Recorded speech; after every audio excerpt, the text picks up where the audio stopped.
पश्चिम बंगाल के अंदर election commission और टीएमसी के बीच में तू डाल डाल मैं पात पात, ये स्थिति हो रही है। आगे आगे टीएमसी, पीछे पीछे इलेक्शन कमीशन। कोई मौका ईसीआई टीएमसी को नहीं दे रहा कि कहीं भी कोई गड़बड़ कर सके। अब जब चारों तरफ से फंसे हुए हैं तो सोचा क्यों ना पोस्टल बैलेट का जो काम इस समय शुरू हुआ है, पोस्टल बैलेट डालने का, उसी में गड़बड़ी कर दी जाए।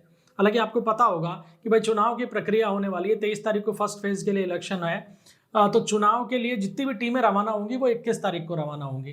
तो चुनाव आयोग ने उससे 2-3 दिन पहले ही उनके जो कर्मचारी वहां जाएंगे वोटिंग करवाने के लिए, उनके पोस्टल बैलेट्स का काम शुरू करवा दिया था कि भाई वो जाने से पहले अपने पोस्टल बैलेट डाल जाएं।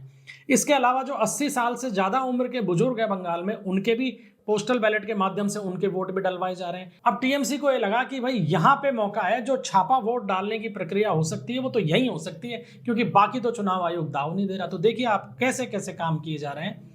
कई मामले तो ऐसे सामने आए हैं कि जहां पे इलेक्शन कमीशन के बीएलओस किसी व्यक्ति को, सीनियर सिटीजन का वोट डलवाने गए तो उनका बकायदा पीछा किया गया कि भाई उनको कैसे ना कैसे सेट किया जा सके, या उनको किसी ना किसी तरीके से वोटर को ये बताया जा सके, धमकाया जा सके। लेकिन हो क्या रहा है कि या तो बीजेपी कार्यकर्ता वहां पहुंच रहे हैं, और या फिर बीएलओ के साथ में जो सेंट्रल फोर्सेस के जवान जा रहे हैं वो उनको पास में नहीं फटकने दे रहे हैं। इस चीज को लेकर कई जगह विरोध भी हुआ है। कुल मिलाकर टीएमसी की ये जो प्लानिंग थी ये खराब हो गई।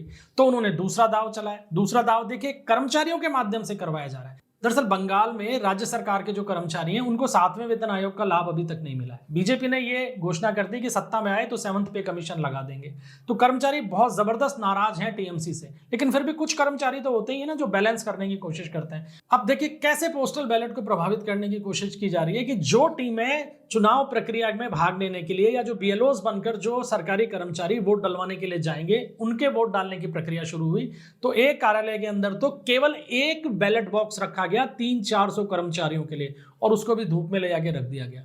अब कड़ी धूप में एक बैलेट बॉक्स के अंदर बैलेट डालना होगा तो सब जानते हैं जब 300-400 कर्मचारी होंगे तो लाइन लंबी लगेगी, और जब लाइन लंबी होगी तो अंत में ये होगा कि कर्मचारी वोट डालेंगे ही नहीं, बिना डाले चले जाएंगे। और हुआ भी यही कि पहले दिन तो पूरी की पूरी व्यवस्था हो गई खराब। लेकिन इलेक्शन कमीशन कितना सतर्क है इसका अंदाजा आप इसी बात से लगा सकते हैं कि जैसे ही ये शिकायत इलेक्शन कमीशन के पास पहुंची कि भैया इस तरीके का खेल करने की कोशिश की जा रही है, तो इलेक्शन कमीशन ने तुरंत बैलेट के माध्यम से वोट डालने की जो उनकी प्रक्रिया है उसमें 3 दिन का समय और बढ़ा दिया।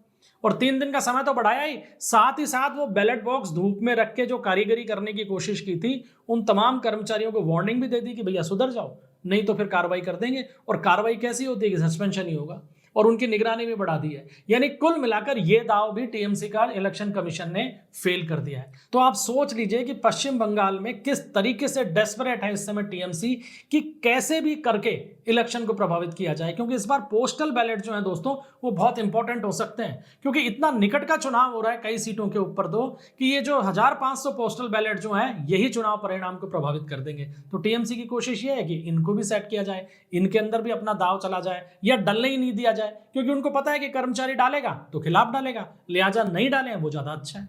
तो ये पूरा का पूरा एक घटनाक्रम और बहुत आश्चर्यजनक तरीके से डील करने की कोशिश की गई, लेकिन इलेक्शन कमीशन ने यह दाव फेल कर दिया।